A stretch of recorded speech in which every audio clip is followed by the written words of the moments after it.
दोस्तों स्वागत है आप सभी का आपके अपने YouTube चैनल VVDR ग्रुप में। दोस्तों वीडियो में अंत तक ज़रूर बने रहिएगा क्योंकि मैं डिस्कस करूंगा आपके साथ में पूरा निफ्टी बाज़ार का एनालिसिस जो आपको मदद करेगा निफ्टी को समझने में और इजीली ट्रेड करने में। साथ ही 5 स्टॉक आपके साथ में एनालिसिस शेयर करूंगा, 5 स्टॉक का, जिसमें से जिनका हर रोज़ एनालिसिस शेयर करता हूं, जिसमें से मिश्र धातु निगम लिमिटेड और IRFC ने कर दिया है धमाका, बड़ा धमाका कर दिया है दोस्तों, और नए लेवल्स को छू चुके हैं ये, और अभी ये रैली रुकने वाली नहीं है। तो वीडियो में अंत तक बनी रहिएगा। यकीन मानिए कि मेरी इस वीडियो को देखने के बाद मुझे लगता है कि आपको किसी दूसरी वीडियो देखने की ज़रूरत नहीं है, क्योंकि इसमें आपको सब कुछ मिलेगा। पूरा शेयर मार्केट की सारी अपडेट मिलती रहेंगी, आपको पूरा आइडिया मिलेगा, पूरा मूड माहौल पता चल जाएगा, कहाँ ट्रेड किया, कहाँ ट्रेड करेगा। तो शुरू करते हैं वीडियो को। सबसे पहले निफ्टी से शुरू करेंगे। निफ्टी में देखिए आज मात्र 3.30 पॉइंट की गिरावट के साथ में निफ्टी कामयाब रहा बंद होने में 24,300 रुपये पे। ये बड़ी अच्छी बात है कि 24,300 के ऊपर क्लोजिंग दी है और एक फ्लैट क्लोजिंग दी है, यानी कि कोई गिरावट नहीं दी है। ये सबसे बड़ी बात है वहीं पे। लेकिन एक नोट करने वाली है कि इंडिया विक्स में हल्की फुल्की तेज़ी देखने को मिली है। वहीं पे अगर आप देखेंगे डाउ जोन्स को, तो डाउ जोन्स को अगर आप देखेंगे तो डाउ जोन्स तेज़ी के साथ में ट्रेड कर रहे हैं। वहीं पर नैस्डैक में, यानी कि अमेरिका के IT स्टॉक्स में कोई बड़ी तेज़ी देखने को नहीं मिल रही है, हालांकि ग्रीन में ट्रेड कर रहे हैं। तो यहाँ से देखेंगे ये एक अपने आप में एक पॉजिटिव न्यूज़ है कि हमारी निफ्टी ने 24,300 के ऊपर क्लोजिंग दी है, यानी कि मार्केट नीचे तो जाता है लेकिन मार्केट वापस से गिरने के बाद में ऊपर रिकवर हो जाता है। उसका रीज़न बहुत सारे हैं, मैं आपको हर वीडियो में बताता आया हूँ कि हमारी GDP, हमारे फॉरेक्स, हमारी इन्फ्लेशन और हमारे जो बाकी के पैरामीटर्स हैं वो क्या करते हैं, सपोर्ट कर रहे हैं। हमारा यूनियन बजट आने वाला है, बजट बड़ा होने वाला है, क्योंकि 211 लाख करोड़ का डिविडेंड RBI ने सरकार को दिया है, तो बजट बड़ा होने वाला है। इसी एक्सपेक्टेशन में क्या है कि हमारी मार्केट हल्की फुल्की गिरती है तो रिकवर भी बहुत जल्दी हो जाती है। प्लस मैं आपको ये भी बोल रहा था कि अगर हल्की फुल्की कहीं पे गिरावट भी हो तो वो एक मौका रहेगा। कल की वीडियो में मैंने आपको बताया था कि अगर कहीं पे भी गिरावट होती है तो वो एक मौका रहेगा। कल मैंने अपनी वीडियो में संकेत भी दिए थे कि हल्की फुल्की गिरावट भी हो सकती है। हल्का फुल्का गैप अप बताया था, वो भी आपको गैप अप देखने को मिला, छोटा सा ही गैप अप देखने को मिला, लेकिन गैप अप हुआ। अब कल क्या होने वाला, अब इसकी लेवल सबसे पहले शेयर कर लेते हैं कि किन लेवल्स पे ट्रेड किया। 24,320 पे आप देख सकते हैं इसने क्लोजिंग दी है, और क्या था प्रीवियस क्लोज और कहाँ पर क्लोजिंग दी है इसने, कहाँ ओपन हुआ आप देख सकते हैं। 24,323 पे प्रीवियस क्लोज था और ओपन हुआ 24,329, मात्र 6 पॉइंट की तेज़ी के साथ में क्लोजिंग दी, ओपनिंग दी इसने, यानी कि गैप अप तो हुआ लेकिन फ्लैट गैप अप इसको मान सकते हैं। वहीं पे इसने लो लगाया है, निफ्टी ने 24,240 का लो लगाया है और 24,344 का हाई भी लगाया है, यानी कि मार्केट एक रेंज में मूव करता हुआ नज़र आया। इसको बोल सकते हैं कि मार्केट हमारा पॉजिटिव है। पॉजिटिव तो रहेगा ही क्योंकि हमारा बजट आने वाला है। क्योंकि अगर आप देखेंगे इसका एक रीज़न और भी हो सकता है कि आज FII DII ने खुद कुछ ख़रीदारी की हो, उसका भी डेटा हम आपके साथ में आगे शेयर करेंगे वीडियो में। तो ज़रूरी है आप लोगों के लिए कि वीडियो में अंत तक ज़रूर बने रहें। अब देखते हैं कि 24,320 पे क्लोजिंग दी है किसने, हमारी निफ्टी इंडेक्स ने। 24,380 के आसपास क्लोजिंग दी है निफ्टी फ्यूचर्स ने। वहीं पे गिफ्ट निफ्टी को अगर आप देखेंगे 24,398 पे अभी ट्रेड करता हुआ नज़र आ रहा है, यानी कि लगभग 78 पॉइंट की तेज़ी के साथ में गिफ्ट निफ्टी ट्रेड करती हुई नज़र आ रही है। तो ये साफ इशारा कर रही है कि कल भी हमारा मार्केट गैप अप होना चाहिए। वहीं पे फ्यूचर्स को आप देख सकते हैं तेज़ी है, टैग स्टॉक में फ्लैट नज़र आ रहे हैं, तो यहाँ से गैप अप तो अभी हमें दिखाई दे रहा है डेटा के हिसाब से। तो कल हमारा मार्केट, निफ्टी मार्केट क्या हो सकता है, गैप अप हो सकता है। वहीं पे बाकी पैरामीटर्स पे देखेंगे कमोडिटी मार्केट में, तो आप देखिए गोल्ड में गिरावट देखने को मिल रही है, अच्छी खबर है। सिल्वर में गिरावट देखने को मिल रही है, अच्छी खबर है। कॉपर में गिरावट देखने को मिल रही है, ये भी अच्छी खबर है। वहीं पे क्रूड ऑयल में देखिए, ये देखिए $83 से नीचे आता हुआ दिखाई दे रहा है, और ब्रेंट ऑयल भी देखिए $87 के नीचे दिखाई दे रहा है। तो ये एक अच्छी खबर है, यानी कि कल हमारा मार्केट अगर ऊपर जाता है तो सस्टेन भी कर सकता है। बाकी पैरामीटर्स को देखें, अपने करेंसी को देखें, डॉलर को देखें, तो डॉलर देखिए हल्का फुल्का अब नीचे की तरफ मूव करने की कोशिश कर रहा है।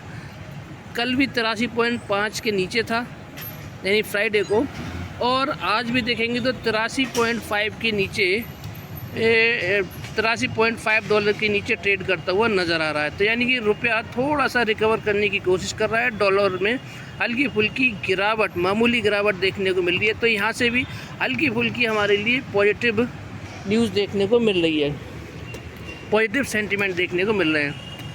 क्रिप्टो करेंसी में देखेंगे तो क्रिप्टो करेंसी में अगर आप देखेंगे तो हल्की फुल्की देखिए शॉर्ट कवरिंग यहाँ पर देखने को मिल रही है काफ़ी सारी करेंसीज में। और देखिए 55,000 पे ये चल रहा था बिटकॉइन, ये 56,000 पे चल रहा है। तो यहाँ से पेन कोई नहीं है। आप देखेंगे तो यहाँ पे हल्की फुल्के शॉर्ट कवर करते हुए नज़र आ रही है क्रिप्टो करेंसी। तो यहाँ से पॉजिटिव संकेत मिल गया, पॉजिटिव सेंटीमेंट मिल गया। वहीं पे अगर हम बॉन्ड मार्केट की बात करें तो बॉन्ड मार्केट में देखिए हल्की फुल्की तेज़ी देखने को मिल रही है। अमेरिका के बॉन्ड मार्केट में, हमारे जो बॉन्ड बाज़ार है उसमें देखिए क्या है, फ्लैट ट्रेड करते हुए क्लोजिंग दी है। तो यहाँ से हल्का फुल्का नेगेटिव सेंटीमेंट है। बाकी ओवरऑल अगर आप देखेंगे तो पॉजिटिव सेंटीमेंट है। बाकी पिक्चर क्लियर होगी हमारे FII DII के डेटा से। तो आइए डिस्कस करते हैं FII DII का डेटा। तो DII को देखेंगे 14,355 करोड़ की इन्होंने ख़रीदारी की है, 11,488 करोड़ की इन्होंने बिकवाली की है। नेट इनकम निकल के कितना आ रहा है, 2,866 करोड़ की ये DII ख़रीदारी करके गए। यानी कि हमारे देश के ही जो बड़े फंड हाउसेस हैं उन्होंने ख़रीदारी करी है और अच्छे अमाउंट की ख़रीदारी की है। वहीं पे FII की बात करें तो 13,564 करोड़ की FII ने ख़रीदारी की है, 13,503 करोड़ की बिकवाली की है। मात्र 60 या 61 करोड़ की ख़रीदारी करके गए हैं। अब मैं इस डेटा के साथ में ये बोल सकता हूँ कि जो अब एक्चुअल में क्या है, ऊंट पहाड़ के नीचे आया है। अब जो काम FII कर रहे थे वही काम DII कर रहे हैं। अब क्या है, FII बड़े कंफ्यूज हैं क्योंकि FII हमारे और रिटेल इन्वेस्टर मार्केट को गिरने नहीं दे रहे हैं। पहले क्या होता था, FII हमारी मार्केट को गिरा देते थे और उठा देते थे। तो अब उठा तो सकते हैं FII हमारी मार्केट को, लेकिन गिरा नहीं पा रहे हैं। ये सबसे बड़ी बात है। FII क्या करते थे, एक बड़ी ख़रीदारी करते थे, मार्केट उठ जाता था। और DII क्या करते थे, FII बड़ी ख़रीदारी करते थे तो मार्केट उठता था, और बड़ी बिकवाली करने पे मार्केट गिर जाता था, धड़ाम हो जाता था। लेकिन अब क्या होता है कि FII ख़रीदारी करते हैं तो DII बिकवाली करते हैं, और जब DII बिकवाली करते हैं तो FII ख़रीदारी करते हैं। तो ओवरऑल देखा जाए तो हमारे लिए विन विन सिचुएशन है। मार्केट हमारा ऊपर ही जाना तय है। सबसे बड़ी बात है कि हमारा बजट कब है, 23 जुलाई को, मंगलवार का दिन पड़ रहा है उस दिन। तो क्या हुआ, मंगल के दिन क्या होता है, शुभ होता है। तो क्या है, बजट बहुत बेहतरीन देखने को हमें मिल सकता है, मार्केट झूमता हुआ नज़र आ सकता है। बजट की रैली देखने को मिल रही है कुछ स्टॉक में, रेलवे स्टॉक में, डिफेंस स्टॉक में आप देखेंगे तो एक तूफ़ानी रैली देखने को मिल रही है। पिछले फ्राइडे के सेशन से लेके अब तक, फ्राइडे और आज मंडे है, मंडे 2 दिन में एक तूफ़ानी तेज़ी देखने को मिली है, जिनमें से 2 स्टॉक ऐसे हैं जो मतलब अच्छी खासी मतलब तूफ़ानी तेज़ी के साथ में ट्रेड किया उन्होंने, फ्राइडे को भी और आज भी। और वो कौन सा, एक रेलवे के सेक्टर का IRFC शेयर है और दूसरा है मिश्र धातु निगम लिमिटेड, डिफेंस का है और इसरो को भी मेटल सप्लाई करता है। और शुरू से ही मैं इन 2 शेयर्स को, 5 शेयर्स को आपके साथ में कवर कर रहा हूँ और आपके साथ में एनालिसिस शेयर कर रहा हूँ। और जिन्होंने भी मेरी वीडियो देख के अपनी पोजीशंस बनाई होंगी वो आज एक ज़बरदस्त प्रॉफिट में बैठे होंगे, खड़े होंगे। अब शुरू करते हैं अपने इन 5 स्टॉक्स के बारे में। सबसे पहले मैं अपने फेवरेट शेयर मिश्र धातु निगम लिमिटेड का आपके साथ में एनालिसिस करूंगा। देखिए कितनी ज़बरदस्त तेज़ी देखने को मिली है, और आप देख सकते हैं stock is trading on high volume. 526 रुपये के आसपास इसने क्लोजिंग दी है। 30 रुपये की तेज़ी के साथ में 6% की तूफ़ानी तेज़ी आप देख सकते हैं। और आप इसका हाई देखेंगे तो हाई कितना लगाया दोस्तों, 541 रुपये का। लो कितना लगाया, 505, यानी 505 से नीचे ही नहीं आया। और प्रीवियस क्लोज कितना था, 495 रुपये। ओपन का हुआ था 507 रुपये। 507 रुपये यानी कि 12 रुपये के गैप अप के साथ में ओपन हुआ और लो लगाया 505 का। और उसके बाद में स्टॉक ने नीचे मुड़ के देखा ही नहीं। और हाई कितना है, 547 रुपये दोस्तों। 547 का हाई है और कहाँ पहुँच गया आज, 541 पर। मैं आपके साथ में शुरू से शेयर कर रहा हूँ कि दोस्तों 1-2 दिन की तेज़ी है इस स्टॉक के लिए लाइफ टाइम हाई के पास पहुँचने में। लाइफ टाइम हाई के पास आज जस्ट पहुँच ही चुका था और आप देख सकते हैं कि मात्र 6 रुपये दूर रह गया अपने लाइफ टाइम हाई से। 541 का तो इसने हाई लगाया है लाइफ टाइम और 541 तक ये पहुँच चुका था। तो कोई बड़ी बात नहीं है, कल या आने वाले कुछ ट्रेडिंग सेशन में आपको एक नया लाइफ टाइम हाई दिखाई देने लगे। तो अब देखिए अभी क्या है, ख़रीदारी करने का अभी सही वक्त नहीं है, अभी पोजीशंस बनाने का इस स्टॉक में सही वक्त नहीं है। और इसमें सही वक्त कब होगा, जब ये 547 के ऊपर ट्रेड करना शुरू करेगा। लगभग एक हफ्ते की क्लोजिंग अगर ये 547 के ऊपर दे देता है तो फिर आप बेधड़क इस स्टॉक में 40-60 वाले फॉर्मूले से ख़रीदारी करके जा सकते हैं। यानी कि 40 रुपये, जैसे 100 रुपये आपके पास में, तो 40 रुपये आप अभी लगा दीजिए और 60 रुपये आप बचा के रखिए।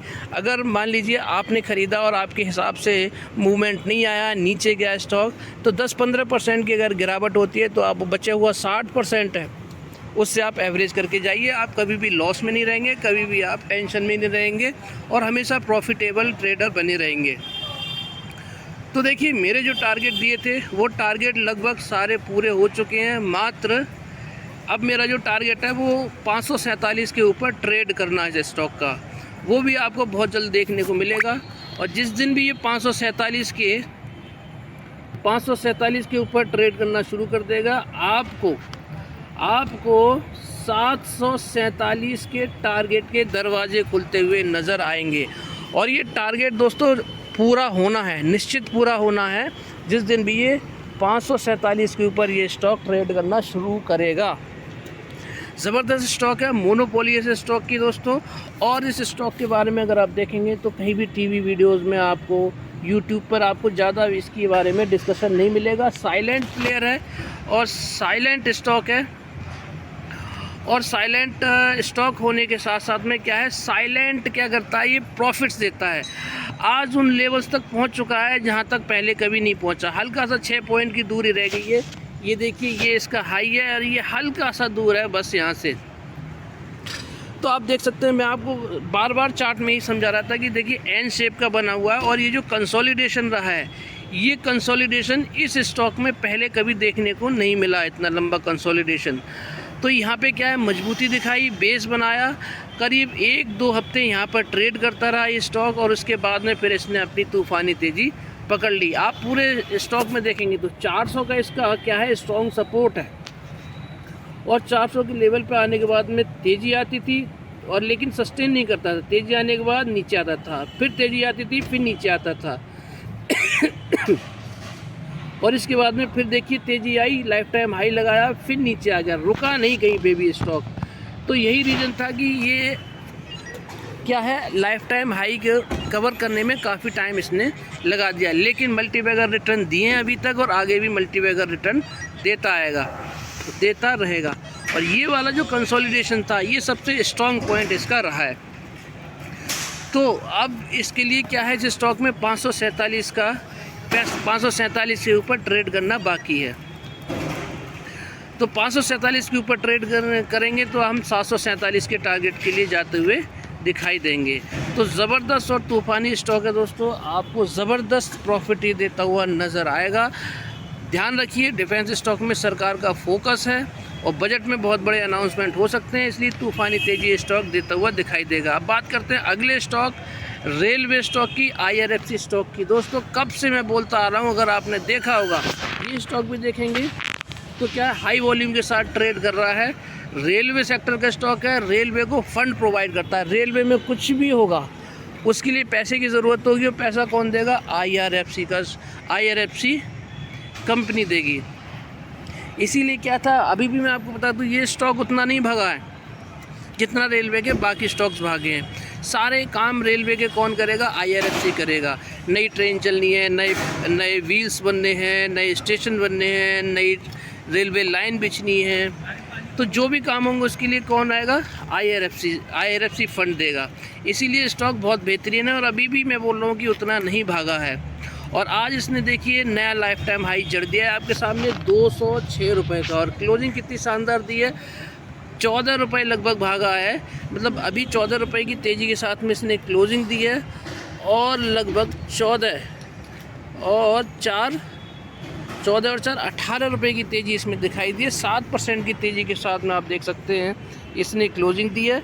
और मैं आपको जब 170 से लेके 180 के बीच में काफ़ी दिन कंसोलिडेट कर रहा था, तब मैंने आपको बार बार बोला था कि कंसोलिडेशन है, इसको बहुत ऊपर लेके जाएगा। और देखिए फ्राइडे के दिन ब्रेकआउट हुआ दोनों स्टॉक्स में, मिश्र धातु निगम लिमिटेड में और IRFC में, और दोनों देखिए एक बड़ी तेज़ी के साथ में सस्टेन भी कर रहे हैं ऊपर के लेवल पे। तो अब इसके टारगेट क्या हो सकते हैं दोस्तों? इसके टारगेट जो मुझे बहुत जल्दी दिखाई दे रहे हैं आने वाले टाइम में 249 रुपये के टारगेट मुझे आने वाले टाइम में बजट तक कम से कम ये दिखाई दे रहे हैं, क्योंकि बजट में अनाउंसमेंट होगा। और देखिए प्रीवियस क्लोज कितना था, प्रीवियस क्लोज अगर आप देखेंगे 188 रुपये का था, और लो कितना लगाया इसने 193 रुपये 50 पैसे का, और इतने पे ही ओपन हुआ था। यहाँ के बाद में इसने नीचे मुड़ के नहीं देखा और ऊपर ही बढ़ता गया। 206 रुपये इसका लाइफ टाइम हाई है, और आज का ही लाइफ टाइम हाई है। तो तेज़ी आनी लाजमी थी, और तेज़ी आई भी। जिन्होंने मेरी वीडियो देख के इसमें इन्वेस्ट किया होगा, आज वो एक ज़बरदस्त प्रॉफिट में खड़े होंगे। आप दोनों के दोनों चार्ट देख लीजिए, मिश्र धातु निगम लिमिटेड के और इसके IRFC के, देखिए दोनों अपने लाइफ टाइम हाई के आसपास खड़े हुए हैं। और आप देखेंगे दोनों का चार्ट भी एक जैसा ही है। आप देखिए उसमें भी आपको दिखाता हूँ, ये देखिए इसमें भी चार्ट यही वाला है, और मिश्र धातु निगम लिमिटेड में, और इसका भी चार्ट देखिए यही सेम देखने को मिल रहा है। देखिए कितना बड़ा कंसोलिडेशन था, यानी कि यहाँ पर अपना मजबूती का बेस बनाया इसने, और इसके नीचे लोग जाने नहीं दे रहे थे। इसके नीचे ऊपर 180 के आसपास में बिकवाली आती थी, तो लोग 170 के आसपास में आते ही ख़रीदारी कर लेते थे। तो ये थी इस स्टॉक की ताकत, इसीलिए इसमें तेज़ी देखने को मिली। जब भी जाएँ आप 40-60 वाले फार्मूले से ही ख़रीदारी करें। 40% ही अपना फ़ंड लगाएं, किसी भी स्टॉक को ख़रीद रहे हैं, जितना भी आपने प्लान कर रखा है उसका 40% फ़ंड लगाएं, और 60% बड़ी गिरावट के लिए संभाल के रखें, क्योंकि मार्केट का कुछ नहीं पता है कब किस मोड में चली जाए, कब क्रैश हो जाए, कुछ नहीं पता। इसीलिए वो 60% का फ़ंड है दोस्तों, वो आपके उसको एवरेज करने में काम आएगा। और अगर 40% ख़रीदारी करने के बाद में प्रॉफिट में आ जाते हैं तो इससे बढ़िया कोई बात ही नहीं है। आपके पास में 60% पहले था और 40% के आप प्रॉफिट में आ गए फ़ंड लगाने के बाद में, तो 100% आपके पास में फ़ंड अवेलेबल रहेगा, आपको टेंशन भी नहीं रहेगी। तो ये थे दो स्टॉक जिनमें तूफ़ानी तेज़ी आ चुकी है और बड़े ब्रेकआउट हो चुके हैं दोस्तों, और आगे आने वाले टाइम में भी आपको बड़े ब्रेकआउट्स देखने को मिलेंगे। अब बात करते हैं टाटा पावर की। टाटा पावर सरकार के फोकस में है, सेक्टर यानी एनर्जी सेक्टर का स्टॉक है। तो टाटा पावर एनर्जी सेक्टर का है, तो इस स्टॉक में देखिए ब्रेकआउट कभी भी हो सकता है। बहुत दिन से ये कंसोलिडेट करता हुआ नज़र आ रहा है। 426 से लेके 444 के बीच में ये काफ़ी दिनों से कंसोलिडेट करता हुआ नज़र आ रहा है। प्रीवियस क्लोज कितना था, 439 रुपये 95 पैसे का, ओपन हुआ था 440 पर, हाई लगाया 443 रुपये का, और लो लगाया कितना 431 तक गया है दोस्तों ये स्टॉक, आज देख सकते हैं आप। और इसका आप देखेंगे तो लाइफ टाइम हाई कितना है, 464 रुपये। तो कितनी दूर है यहाँ से लगभग 31 रुपये दूर है इस अपने लाइफ टाइम हाई से। तो कोई बड़ी बात नहीं है दोस्तों, एक दिन की तेज़ी इसको अपने नए लाइफ टाइम हाई छूते हुए दिखा सकती है। चार्ट में देखेंगे, चार्ट आप देख लीजिए कितना लंबा कंसोलिडेशन कर रहा है। ये इन्हीं लेवल्स पे यानी 426 से लेके 440 यानी 443 के बीच में ये ट्रेड करता हुआ नज़र आ रहा है। और ये वाला कंसोलिडेशन तो काफ़ी लंबा चल ही रहा है। तो जब भी दोस्तों ये देखिए, कभी भी मैं आपको बोल रहा हूँ, इस स्टॉक में कभी भी तेज़ी आ सकती है और तेज़ी आनी लाजमी है इस स्टॉक में। तो जिस दिन भी ये 464 के ऊपर ट्रेड करना शुरू करेगा, उस दिन के बाद में आप इसमें 540 या 535 के टारगेट देखने को आपको ज़रूर मिलेंगे क्योंकि फंडामेंटली बहुत स्ट्रॉन्ग शेयर है। ये मल्टीपल बिजनेसेस में ट्रेड करता है charging station, renewable energy, rooftop, solar rooftop, इन सब में क्या है, ये बहुत ही ज़्यादा फंडामेंटली स्ट्रॉन्ग है शेयर है। अडानी पावर से कंपेयर करेंगे तो आपको बहुत सस्ता स्टॉक मिल रहा है, 200-250 रुपये के करीब, 250-300 रुपये करीब आपको डिस्काउंट प्राइस इसमें ये मिल रहा है। तो गिरावट हो रही है तो आपके लिए एक मौका है। बात करते हैं अगले स्टॉक आरबीएल बैंक की। आरबीएल बैंक आपको फिर मौका दे रहा है दोस्तों। मैंने आपको बताया था पिछली वीडियोस में कि ये स्टॉक निफ्टी के साथ ट्रेड करता हुआ मैंने देखा है अक्सर। निफ्टी भी गिरावट आती है तो इसमें भी गिरावट आती है, और निफ्टी में तेज़ी आती है तो ये स्टॉक भी तेज़ी पकड़ता है। तो ये मार्केट के साथ चलने वाला स्टॉक है। तो मार्केट में जब तेज़ी आएगी तो ये स्टॉक भी अपने तेज़ी दिखाता हुआ दिखाई देगा। अभी किन लेवल्स पे ट्रेड कर रहा है, 247 से लेके 257 की रेंज में फिर से आ चुका है। ये आपके लिए मौका है दोस्तों फिर से। और 257 के बाद में 257 से 267 इसकी अगली रेंज है, और इसके बाद में 267 के बाद में अगली रेंज बनेगी 267 से लेके 277 के बाद में जब भी ये सस्टेन करना शुरू करेगा ऊपर, तो 290 और 300 के टारगेट स्टॉक में ज़रूर मिलेंगे। और बजट की तेज़ी कभी भी बन सकती है। लोगों ने पोजीशंस बनानी शुरू कर दी हैं। आप जब भी पोजीशन बनाएं तो 40-60 वाले फार्मूले से पोजीशंस बनाएं। बाय सेल की कोई रिकमेंडेशन नहीं है, अपने फाइनेंशियल एडवाइज़र से एक बार सलाह ज़रूर लीजिएगा। अब बात करते हैं इसके चार्ट की। तो चार्ट हल्का सा नेगेटिव हुआ है, लेकिन ये कोई बात नहीं है। एक दिन की तेज़ी इस स्टॉक को, इस चार्ट को पॉजिटिव करते हुए नज़र आएगी। देखिए कितना लंबा कंसोलिडेशन चल रहा है इस स्टॉक में। अगर आप देखेंगे तो कंसोलिडेशन देखिए आप, ये जो लेवल्स हैं ये इस रेंज में काफ़ी टाइम से भाग रहा है। और ये कंसोलिडेशन की जब मैं बात करता हूँ तो आप समझ जाइए कि वो स्टॉक एक तूफ़ानी तेज़ी पकड़ने वाला है। कभी भी पकड़े, लेकिन बड़ी तेज़ी वो स्टॉक पकड़ता हुआ नज़र आएगा। तो इस स्टॉक को बहुत दिन हो गए इसी रेंज में ट्रेड करते हुए। इस रेंज में ट्रेड करते हुए बहुत टाइम हो चुका है। एक लंबा है दोस्तों, ये चार्ट छोटा है लेकिन ये ड्यूरेशन बहुत लंबा है। इसीलिए मैं आपको बोल रहा हूँ स्टॉक बहुत शानदार है। आपको आगे आने वाले टाइम में बहुत बड़ी तेज़ी इस स्टॉक में भी देखने को मिलेगी। अब डिस्कस करते हैं पांचवा और आखिरी स्टॉक। ये भी पावर स्टॉक का, एनर्जी सेक्टर का स्टॉक है। पावर इंस्ट्रूमेंट गुजरात लिमिटेड नाम से, PIGL इसको शॉर्ट में बोलते हैं। और 74 रुपये 55 पैसे पे अभी ट्रेड कर रहा है। 55 रुपये पे जब आया था तब भी मैंने आपको बोला था ख़रीदारी करने के लिए। 55 से लेके 86 का हाई ये लगा चुका है। वीक 52 हाई कितना लगा चुका है, 86 रुपये का। तो छोटा स्टॉक है, इसके बावजूद भी इसने multi bagger return already past में दे चुका है। 71 रुपये या 70 रुपये के कभी आसपास दिखाई दे, 72 रुपये के आसपास दिखाई दे, तो 40-60 वाले फार्मूले से ख़रीदारी करके जाया जा सकता है। और जब भी रिवर्सल लेगा ये 70 रुपये के लेवल से रिवर्सल लेगा, अगर बड़ा क्रैश मार्केट में नहीं होता है तो 70 रुपये के बाद में ये अगला जो टारगेट पकड़ेगा 86 रुपये का, और 86 के ऊपर सस्टेन करेगा तो 93, और 93 के बाद में इसके टारगेट खुल जाएंगे 150 रुपये के। तो छोटा स्टॉक है, बहुत ही बड़े रिटर्न आगे आने वाले टाइम में देने वाला है। चार्ट कोई कमज़ोरी नहीं है। देखिए ये मूविंग एवरेज एक्सपोनेंशियल वाली लाइन और कैंडल वाली लाइन आपस में टच कर चुके हैं।